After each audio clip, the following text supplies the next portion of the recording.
নমস্কার বন্ধুরা, তো আজকে আমি আবার একটা রেসিপি আপনাদের সাথে শেয়ার করতে চলেছি, সুজির গোলাপ জাম মিষ্টি। তো আপনারা স্কিপ না করে পুরো ভিডিওটা প্রথম থেকে শেষ পর্যন্ত দেখতে থাকুন।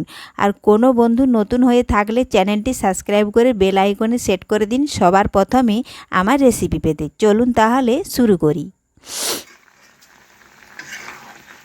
তো মিষ্টিটি বানাবো খুবই অল্প সময়ে ও কম খরচে। তো দেখুন বন্ধুরা, তার জন্য আমি প্রথমে চিনির শিরাটা তৈরি করে নিচ্ছি। তার জন্য আমি দিচ্ছি হাফ বাটি জল আর দিলাম হাফ বাটি চিনি। এখন বেশ কিছুক্ষণ ধরে আমি নাড়াচাড়া করে চিনিটা গলিয়ে নেব ও তার আগে আমি দিয়ে দিলাম একটা এলাচ। এখন এভাবে নাড়াচাড়া করে চিনিটা গলিয়ে ভালো করে ফুটিয়ে নেব। তো দেখুন বন্ধুরা, ফুটে গেছে। তো আমি আবার কিছুক্ষণ ফুটিয়ে নিচ্ছি। তো এখন আমি হাত দিয়ে এইভাবে দেখে নেব, যখন দেখব যে একটা সুতা ভাব আসছে, চেটচেটে ভাব, তখন আমি এটা নামিয়ে নেব।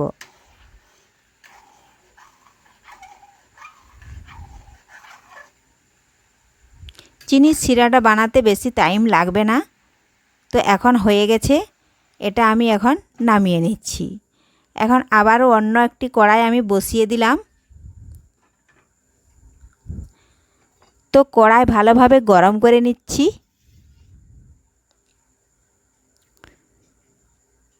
তো দেখুন বন্ধুরা, ভালোভাবে গরম হয়ে গেছে। এখন আমি দিয়ে দেব পরিমাণ মতন ঘি। তো ঘি ভালোভাবে গরম করে নিচ্ছি।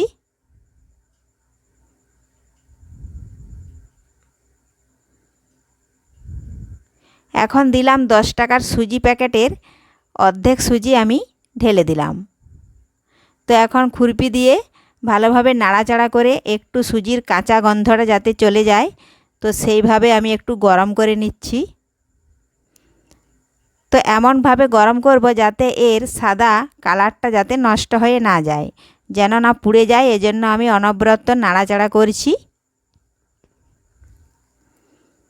এই সময় গ্যাসের আঁচটা একটু কম রাখতে হবে, না হয় পুড়ে যাবে, তাতে সুজির কালারটা নষ্ট হয়ে যাবে।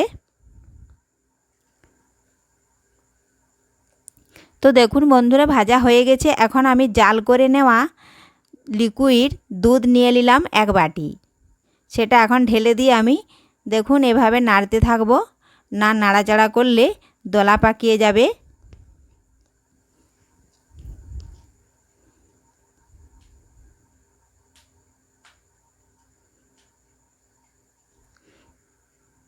তো দেখুন বন্ধুরা, মিষ্টিটি বানানো খুবই সহজ।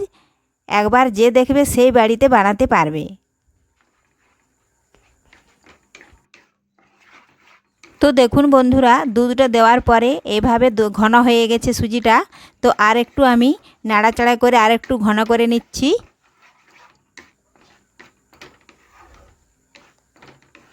দেখুন সুজিটা ভালোভাবে সেদ্ধ হয়ে গেছে।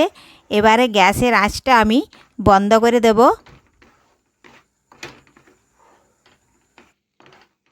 তো সুজির টোটা বানানো হয়ে গেছে। এখন এটা আমি নামিয়ে কিছুক্ষণ ঠান্ডা করে নিচ্ছি, আবারও নাড়াচাড়া করে। তো ঠান্ডা হয়ে গেছে। এখন একটা আমি থালার মধ্যে ঘি মাখিয়ে রেখেছি, তো সেই থালার মধ্যে এখন আমি এটা তুলে নেব। তো দেখুন বন্ধুরা, থালার মধ্যে তুলে নিয়েছি। এখন হাত দিয়ে একটু একটু নিয়ে আমি এই চাকির সাহায্যে এভাবে গোল করে নিচ্ছি। আবারও একটু নিলাম। তো এভাবে আগে হাতের সাহায্যে গোল করে আবার এটার সাহায্যে ভালোভাবে গোল করে নিচ্ছি। তো দেখুন বন্ধুরা, একটুও ফেটে যায় না, বেশ সুন্দর একদম মোলায়েম হচ্ছে। তো আপনারাও এভাবে বাড়িতে চেষ্টা করে দেখবেন।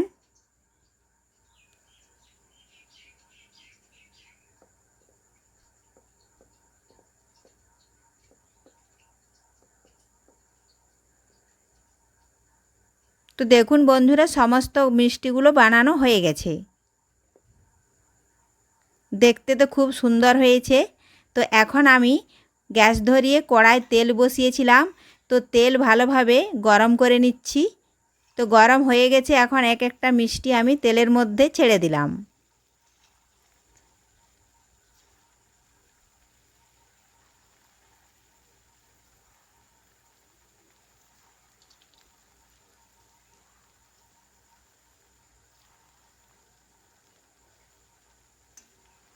তো এখন আমি প্রথমে 9টা দিয়ে দিয়েছি মিষ্টি। এখন এটা ভালোভাবে নাড়াচাড়া করে একটু ভেজে নিচ্ছি।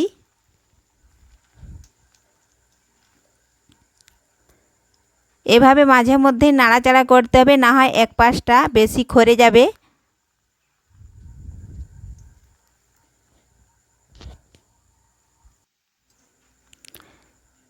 তো দেখুন, এভাবে নাড়াচাড়া করতে করতেই গোলাপ জামের যেমন কালার সেরকম আমি একটু লাল লাল করে ভেজে নিচ্ছি।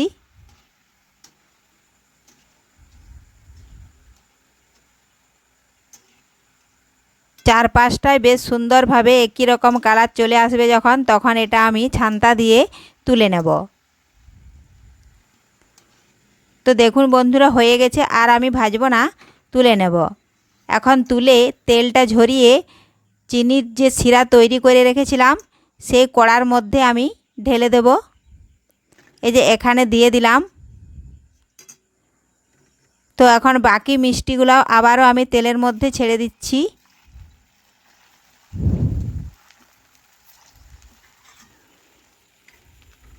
এগুলা একটুকু নাড়াচাড়া করে ভালোভাবে ডুবিয়ে দিচ্ছি। তো দেখুন বন্ধুরা, সমস্ত মিষ্টি আমার ভাজা হয়ে গেছে, আর চিনির শিরাটা ঠান্ডা হয়ে গেছিলো বলে আমি আবার একটু কড়াটা বসিয়ে ফুটিয়ে দিচ্ছি। তো ফোটানো হয়ে গেছে, এখন আমি নামিয়ে নিলাম।